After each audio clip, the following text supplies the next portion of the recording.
Hey everybody, Frugal Farmer here. This is an old memory. Some of you may recognize this man. And you might see the name on that car behind him too. This is Cale Yarbrough. I was fortunate enough to meet him as a very young kid. Excuse me. I did a story about a spy I knew. He spied for the U.S. government when Cuba was still open. Well, he was kin to Cale. Cale was his nephew, but he had another nephew named Ronnie who was a friend of mine. He was older than me, but he was good influence on a young kid. And Ronnie had told me he was kin to Cale. So I was like, yeah, because, he was from South Carolina. He's from Timminsville.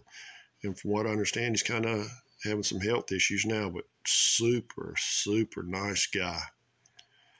Well, we went over to Cale's house.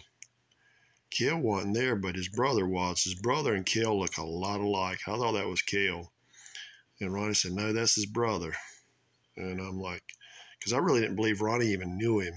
And, young, didn't know any better. And his brother was just as nice as Cale was, especially to a young kid. Well, I eventually got to meet Cale. He was super nice to me. I told him I'd put together one of his cars. He said he'd like to see it sometime.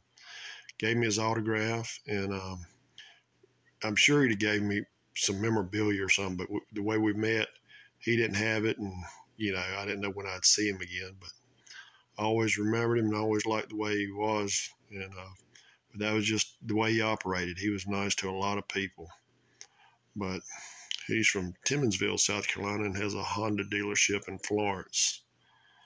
And I always thought about going back there and see if I could see him and thank him.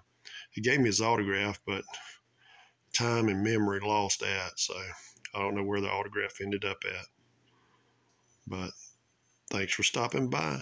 Come back again when you will. Share, comment, like, hit that subscribe button. God bless.